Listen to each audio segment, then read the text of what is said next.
Jake had no love for cats, especially the one in his home. Of course, it wasn't explicitly his cat. It was his roommate's cat, a black and white stray that he'd adopted a number of years ago. But since his roommate was away for a few weeks, the cat was Jake's responsibility. Every day he fed her, changed her water, cleaned out her litter box with far more frequency than his roommate ever did.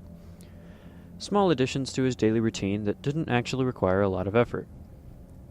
No, the real effort came at night, when the cat would get lonely. It happened almost like clockwork. Around 3 a.m., he'd hear her outside his bedroom door. Meow. Meow. Meow. This plaintive, mewling cry that would grow more insistent the longer she was ignored, occasionally interrupted by the sound of her scratching, the sadly beseeching scritch, scritch, scritch of her tiny claws scraping along the bottom edge of his door. Jake was allergic to cats and preferred to keep his bedroom door closed, but whenever her cries became unbearable to listen to, he'd open the door a crack, just enough to allow her to nose her way through. He'd see her green eyes glow in the darkness right before she'd leap up onto his bed and curl beside him. This purring lump of teeth and claws and hair. He'd wake up sneezing or covered in hives, and no amount of over-the-counter antihistamines seemed to temper the aftermath. But it was often better than hearing her cry all night.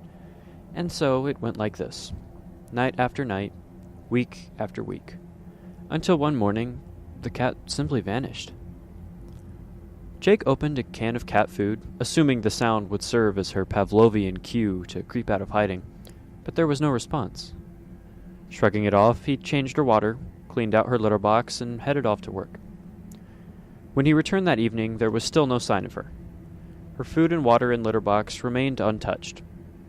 Slightly more alarmed, but not too alarmed because he understood that cats could be complete assholes sometimes, he poked around the small apartment. There weren't many places she could hide, and yet she still managed to find ways to disappear completely for stretches of time. There was no sign of her, anywhere. What would he tell his roommate when he returned? That night was largely sleepless as he kept waiting to hear her plaintive cries and pleading, scratching outside his bedroom door, but it was quiet all through the night. The next morning, he changed her food and water and went off to work. She had to come out eventually, he reasoned. At work, he searched the internet for advice on hiding cats. He learned that some cats hide when they're hurt or scared or dying. In a few forums, people half-jokingly posted that their cats could open portals to alternate dimensions. The larger takeaway seemed to be that this is just something that most cats do sometimes. They disappear and they return when it's convenient for them. He tried to put it out of his mind. When he returned home that night, the cat's food bowl was empty. Her water dish was bone dry. He breathed a sigh of relief and looked around expectantly, but still couldn't see her anywhere. He didn't bother poking around for her. He'd lost enough sleep over her. In just a few more days, she'd be his roommate's problem again. That night, around 3 a.m., he woke up to that familiar sound. Meow. Meow. Scritch. Scritch. Scritch. He tuned it out as he allowed himself to drift off again, a small act of defiance, refusing to cater to the fickle whims of his roommate's cat for one measly night. Meow. Scritch. Scritch. Scritch. Meow. Scritch. Scritch. Scritch. Tonight, her mewling cries were almost like white noise, lulling him to sleep. He turned away from the door and found a cooler spot on his pillow to lay his head. Bang! Bang! Bang! The entire door suddenly shuddered against the pounding force of whatever stood on the other side. Jake was no longer asleep.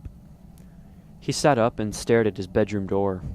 For a while, it remained silent, and he began to wonder if he had just imagined... Bang! Bang! Bang! He approached the door and opened it.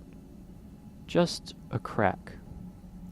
And retreated to his bed with grim anticipation. For a small eternity, nothing happened. And then the door creaked open, and a pair of nocturnal eyes glowed through the darkness. much larger than the ones he was accustomed to seeing. The familiar purring sound was replaced with something that sounded more like growling. The creature stood up on scaly hind legs and looked down upon him. The cat had brought something back with it, from whatever unknowable dimension it had visited. The creature leaped into his bed and curled up beside him. A heart beat before long, exotic teeth sank into his throat.